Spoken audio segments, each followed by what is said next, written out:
और आपके साथ डीपीएन न्यूज से बढ़ते हैं ताज़ा खबरों की ओर। लामाखेड़ा के पास राबिया एनक्लेव कॉलोनी जमीन मालिक नहीं कर रहा रजिस्ट्री। 61 लाख रुपए लेने के बाद ईटखेड़ी में लखन सिंह ठाकुर ने सैफ हुसैन से 61 लाख की संपत्ति बेची, रजिस्ट्री नहीं करवा रहे, मामला दर्ज। ईटखेड़ी लखन सिंह ठाकुर ने सैफ हुसैन से 61 लाख रुपए में संपत्ति बेचने का सौदा किया, लेकिन अब रजिस्ट्री नहीं करवा रहे हैं। इस संबंध में सैफ हुसैन ने शिकायत दर्ज कराई है, जिसके बाद मामला ईटखेड़ी थाने में दर्ज किया गया है। सुनवाई के दौरान सैफ हुसैन ने आरोप लगाया कि लखन सिंह ने पैसे लेने के बाद रजिस्ट्री से मुकर गए हैं। पुलिस ने मामला दर्ज कर जांच शुरू कर दी है।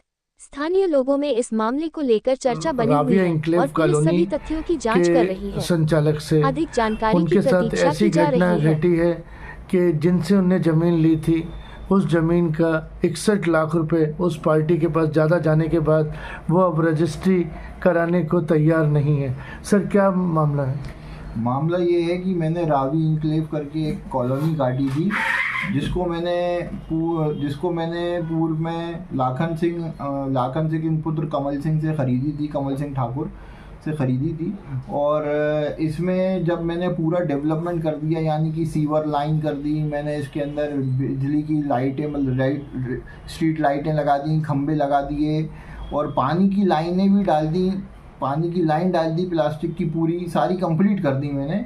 तो उसके बाद जो है लाखन सिंह के दिल में जो है वो पता नहीं क्या लालच आ गई कि उसने मुझसे 61 लाख रुपए ऊपर ले लिए और मेरी रजिस्ट्रियाँ नहीं करी। 61 लाख रुपए आपने कैसे पैसा दिया उन्हें? ये ऐसे इस तरीके से मैंने पैसा दिया है। इसमें ये पूरा मेरे पैसों का हिसाब किताब है और इसमें का ही सेम ऐसा मैंने ये लाखन सिंह से लाखन सिंह के, ये देखिए, ये लाखन सिंह के सिग्नेचर हैं, ये लाखन सिंह से सिग्नेचर लिए हैं और लाखन सिंह का ये पूरी रसीदें मैंने ली हैं लाखन सिंह से। पेमेंट उसको दिया है, उसके अकाउंट में दिया है, सारी चीज़ें उसके अकाउंट। तो आपके पास वो आ नहीं रहा रजिस्ट्री कराने, या क्या बात सर? वो उससे बात करो तो वो 5-10 लाख रुपए ऊपर मांगने लगता है, जो कि मैंने मना करा कि भाई मैं नहीं दूंगा 5 लाख रुपए ऊपर।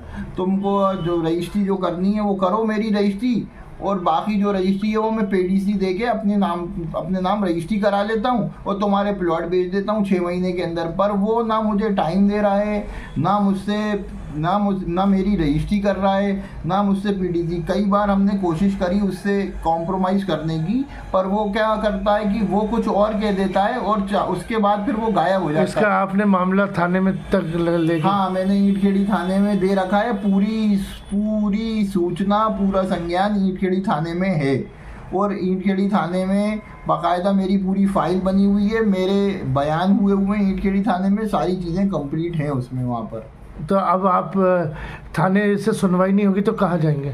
अब अगर थाने से सुनवाई नहीं होगी तो एसपी साहब के पास जाएंगे, एसडीएम साहब के पास जाएंगे, कलेक्टर साहब के पास जाएंगे। 420 का मुकदमा कायम करवाएंगे? जी सर, कराना पड़ेगा। बहुत कोशिश करी कि कॉम्प्रोमाइज़ हो जाए, बहुत कोशिश करी कि वो मान जाए, लेकिन वो शुरू में तो लोगों के सामने, 4 लोगों के सामने कुछ और कह देता है और पीठ पीछे फिर वो गायब हो जाता है और फिर वो आता ही नहीं है। इस तरीके से 3 महीने निकल चुके हैं, वो 3 महीने निकाल चुका है अभी भी, और पैसे उसके पास 61 लाख रुपए मेरे ऊपर हैं और मेरे पास उसका प्रूफ भी है, सारी चीज़ें हैं उसकी। आपके पास पूरे बैंक के स्टेटमेंट में उसका पूरे बैंक के स्टेटमेंट है। ये मैंने जो आपको दिखाया था पहले, ये वही बैंक का स्टेटमेंट है। इसमें साफ दिख रहा है कि ये बैंक के स्टेटमेंट है, बैंक ऑफ बड़ौदा के, SBI के सारे। प्लस यहाँ पर जो है उसको मैंने जो चेक दिए हैं अलग से, ये 40 लाख रुपए के उसने जो चेक लिए हैं अलग से, उनका भी ब्यौरा डला हुआ, और ये सब 1 नंबर में दिए हैं।